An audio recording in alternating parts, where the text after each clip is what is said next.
Alright, today I'm going to be putting timing chains on my wife's 2012 Audi Q5.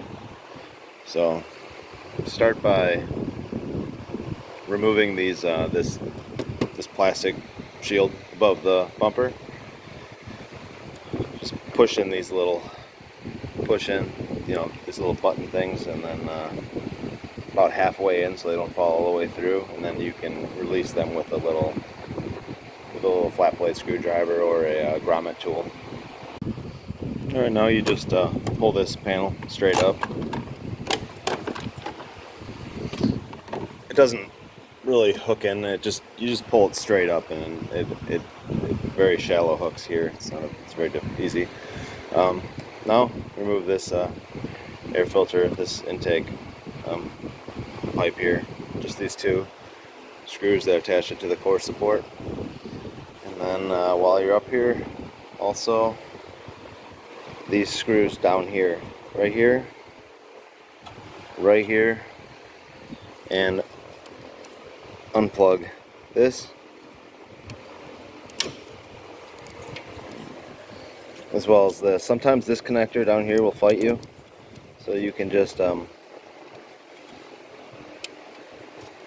unhook this entire module. You can put a little flat blade screwdriver in here, and you can release it by prying on this side. It just hooks in, and then you can take it and just let it dangle in front of your condenser there.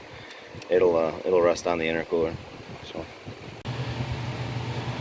all right. And after that, next step, you pull the front little screws off on the wheel well liner here. So, just this one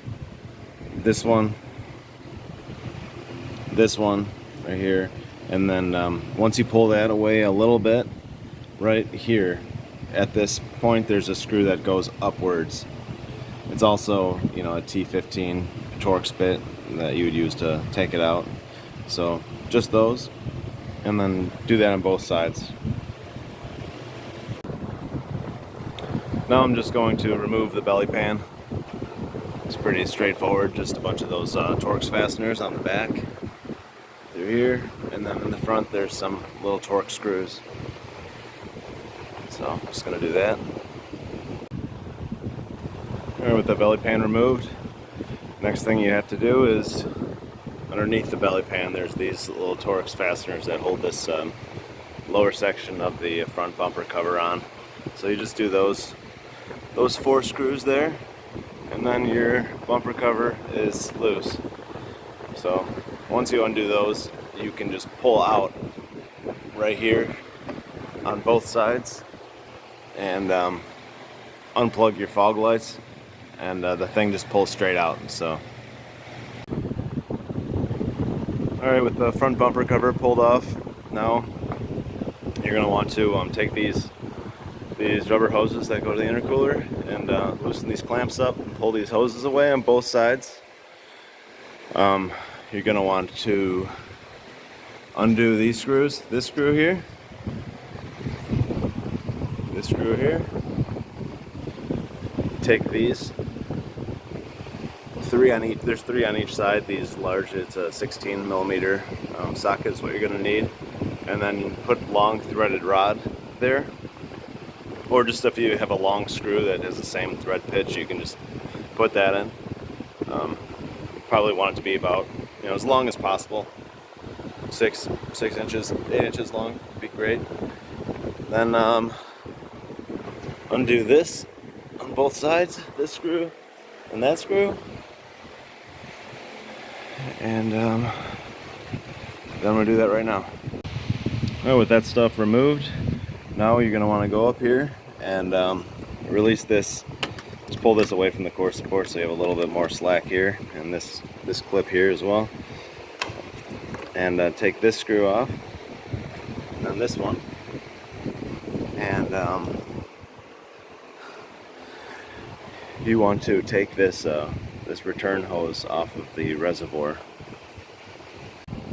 With that stuff removed, I can take this front hole assembly, and I can pull it away from the front of the engine and get a pretty good amount of room to access everything here. So this is how I usually work on these. If you want to, obviously you can discharge the air conditioning and disconnect a few more things and remove the whole front end. You have better access to it, so it's a little bit nicer when you're cleaning for the lower cover and things like that. But I've been just fine with this, and I find this enough room for me. So next thing you're going to want to do is disconnect this cam adjuster magnet, undo this clip here, and take this this torque screw and then these three, and just pull this right off the front and remove the upper timing cover. Next step, I like to put a bucket underneath the engine here and then pull this hose clamp, pull this rubber hose off. You don't have to. Sometimes this hose will become stuck on this pipe so hard where you'll do damage trying to remove it, and then you'll have to replace the whole line. Well, it goes over to the turbo. But if it releases, pull that out of the way, and it's a little bit easier to work on this thing. After you get that off, use a 16 millimeter socket with a ratchet and pull back this tensioner and just pull the drive belt off. Now you want to just use a T30 Torx bit and release this little idler right here. Just pull this off. It blocks the lower timing cover. So after you get that out of the way, you can see this one still has the old style timing chain on it. The links are just single links, they're not doubled up, so it needs to be replaced. It has a little over 100,000 miles on it, so it becomes kind of, you're kind of rolling the dice at that point. I did the test through the scan tool, and it showed that it was at 6% adjustment, so it's time to just replace it. So after you pull that off, you want to turn over the dampener, turn the crankshaft until you can see the two marks on the cam, on the cogs here, until they come up to the top. You want those to be up top and visible here and here before you pull the dampener off. It just makes it a lot easier, then you don't have to rotate it around a bunch. But the exact positioning of it is not that important right now. You just want to make sure they're both up top and visible.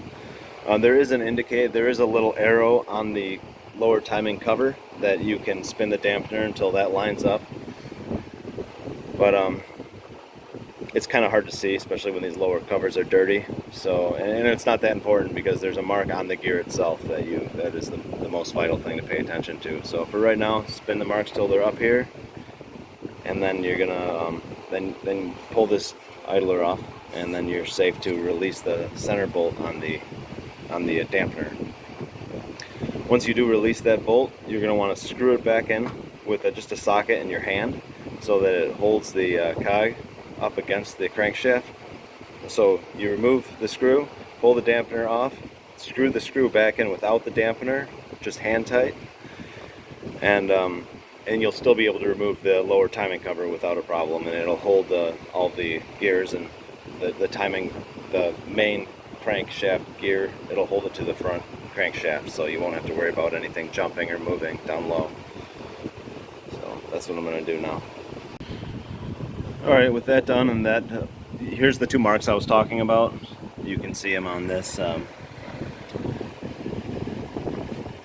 this mark here, and this little arrow. Sorry, my phone's not focusing. There's a little arrow you can see right where I'm pointed towards here, that it has to be about the same position on the other side. You can see the little mark on the front of it too. So once those are lined up, you can use a triple square bit, and this is just regular thread. You can just unscrew this, counterclockwise. All of these screws here, They're all use T30, and then use your special tool to loosen this. It's reverse thread, so you're going to turn it clockwise to loosen it, and you're going to hold this with a in here with a 19 millimeter wrench, open end. And that's how you're going to hold it, so you don't so the chain doesn't jump when you're loosening it. So this one is, you don't really have to hold the back side of it. It's not that tight. You can usually just loosen that one right up without a problem. So once those are all unscrewed, you can take this whole cam crossover bracket and just slide it off the camshafts, and then you can start to take all of these screws off this lower timing cover. There's a lot of screws around the perimeter. Make sure that your bit's all the way in, because they get real dirty, and then you'll round them off. So just make sure you tap the back of your socket before you unscrew it, just to make sure you have it all the way bottomed out. Another thing to do right now is drain your oil, just because this bottom of the lower timing cover is slightly below the oil line, and you're going to want it to be real dry before you put silicone on the cover and bolt it back on. So I'm going to do that stuff right now. When you remove this cam crossover bracket, there's a for a long time the dealership too was replacing these when they seen that this little oil screen was torn out. It's really not a good thing when you can see it looks like this and it's damaged and a piece of the screen is missing. Thank God on this one I was able to go into the hole that's attached to right here and just fish out the screen, and it came out all together, so that none of it got into the lubrication system. I'm not 100% sure, because I've never dissected this engine and followed the passages everywhere, but they say that that's the reason why these things wipe out the balance shaft bearings, and I believe it, because I've replaced a lot of balance shafts in these, and you can see that there is metal debris in there, and it can plug off the oil passage to the balance shaft bearing, and then that'll seize up your balance shaft, and the engine will be essentially seized. Your engine will just lock up, it won't start.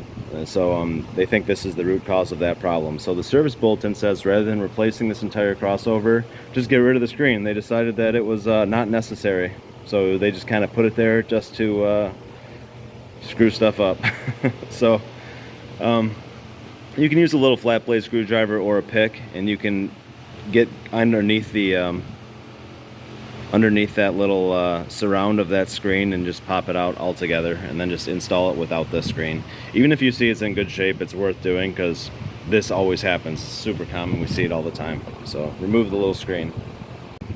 Alright, with all the screws off that lower timing cover, it's silicone to the front of the engine, so you're going to have to pry it off. I recommend replacing this cover pretty much every time you have it off, being that when you pry it off, a lot of times it gets distorted. They're pretty expensive. I think it's $160, $170 is list price on this lower timing cover. And it is just a little stamped steel, it's a very simple thing. So you can try to reuse it. I've had some luck with it, but replacing it's probably your best bet. What you're going to have to do is, just from up here, just pry like this. Just keep constant pressure on it and it'll slowly release. Just do that in a couple different spots. I like to do it from the top. Then if you are reusing this cover, there's the most screws in this area, and you can kind of tap it flat as you can, if you did end up doing any bending on it, trying to release it, because sometimes the silicone really bites hard. You're not going to have much luck doing it from the bottom there, so just slowly keep tension on it from the top until it releases. Alright, now with the lower timing cover removed, you can see everything. This one still has the old style tensioner, the old chain, everything. None of it's been touched. It's got 110,000 miles on it. So it's good I'm doing this. Pretty happy about it. You can see everything you have to do now. You have to have this toolkit. These lock the camshafts. You can take this this tool here, and screw it into these threaded holes. The holes for that cam crossover. So you screw these in. Then you use that. I said 19 in the earlier video here, but it's actually a 18 fits better. And then you can rotate the camshaft until this pops into place, and then do the same on this one with this other tool. What's funny about these is I don't know if it's just this brand or if they're all like this or if they're all built the same, dimensions. But with these ones, you have to run these all the way in and back them off a half a turn, have them a little bit loose with the cam locked, so that the guide will be able to slide through and still come out. So lock both the cams, and then you can release this tensioner here. There's just two Torx screws for this tensioner. Release those two, and then you can just grab this right out. And then the screws for the guides, there's just 3 of them all together here. This one, and then on this side there's 2. That lower one, and then this one. You pull those both out, and actually first you have to take this oil pump chain off. This one screw here for this small little guide. If you release that, first you just get your hand down here and pull the tension off with your finger off the spring. You can see the spring that tensions this oil pump chain. You can get that out of there usually with your hands. Pull the tension off of it and then release this screw, and then this chain will have enough slack where you can just lift it up and move it out of the way. And then you can pull those 3 screws for the timing chain guides, and then you can slide those all out the bottom, have that tensioner out, and then the chain, you can just grab the chain right out of there. It's really nice. The way you install these chains, there's actually, on the new one I'll show you, there's a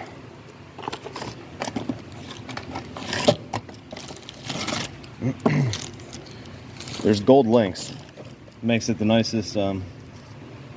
Actually, they're black on this particular brand, but this is an Elwes chain. It's a good chain. But these black links, those line up with the marks on the cam, and then there's an arrow on the that one's for the crankshaft, and there's an arrow right on the cog for the crankshaft that just points at that. It's super easy. It's pretty nice because the positioning is not that important as long as those colored indicators line up with the marks. You're good. Even if it's rotated a little bit too far one way or another, it makes no difference.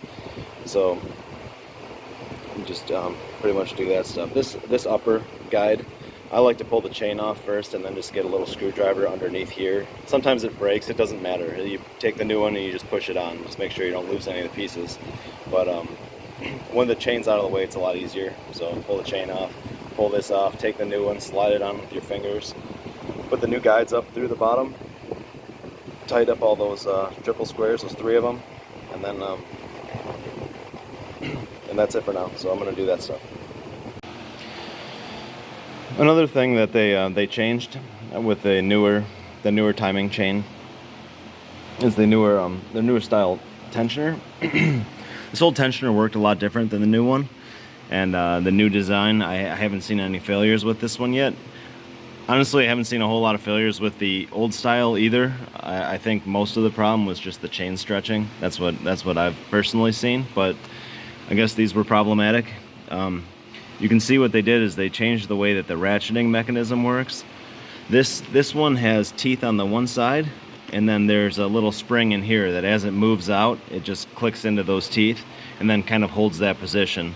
It's mostly there because these work hydraulically. They have oil feeding through the back, and that's what shoves the ram outwards to keep tension on the chain. But on cold startup, you haven't developed oil pressure yet, and the engine's already rotating, so the engine wants to push back on that tensioner, and then you would hear a rattle until it developed oil pressure, and it potentially could have jumped time on cold startup. that would be that problem would be amplified by the chain being a half an inch longer. You know, that would cause it to seem as though it was a tensioner issue sometimes when it was just the chain was stretched. But whatever the case, they redesigned this into this style of a ratcheting mechanism where it actually has a spring clip. This is they did this years ago. This isn't breaking news or anything, but this spring clip, you position that, and then it goes around the full perimeter of the ram that actually holds the thing out, and that's what limits the travel backwards when it's you know, when it's fully extended. So that one you kind of have to adjust yourself. You can do it with everything in place through an access door on the timing cover, but usually that's not really necessary. So you can do is just put this on, put the chain on, the guides, everything the way you had it, and then rotate the engine over until this ram is as far extended as it goes, and then take this clip and move it into a central, you know, location in that access window. So you just squeeze it with your fingers and you can position this little wire clip wherever you want. So I'm gonna go ahead and start reinstalling this whole setup right now. But it's actually a pretty straightforward job. Getting there and getting everything clean is the biggest, the hardest job of the whole, you know, the hardest part of this whole job. So I'm gonna start the reassembly process now. Another quick note: when you're reassembling this is not really much of a full procedure kind of video. I'm just showing you roughly what has to happen to get in there and do it. If you can pull this all apart, you can see what needs to happen to reassemble the job, you know, to reassemble the front end of the car and the chains and everything like that. It's a pretty straightforward job. A quick note though: when you're putting this back together and you're reattaching your core support to your frame, best way to do it is to pay attention to these witness marks. The bolts left a real nice impression on the aluminum, where if you hit those, everything in the front will line up perfectly. You see a lot of times these cars come back from body shop and they're all, you know, they just tighten them wherever they are, and then they try to adjust the headlights accordingly, and it doesn't line up right, and it looks like the car has, you know, was in a collision or something. So just pay attention to the impression marks that the washer on those bolts left, and just line those up real nice, and everything will just fall into place perfectly. So yeah, any questions about the job, feel free to comment, and hopefully this helps somebody. So thanks.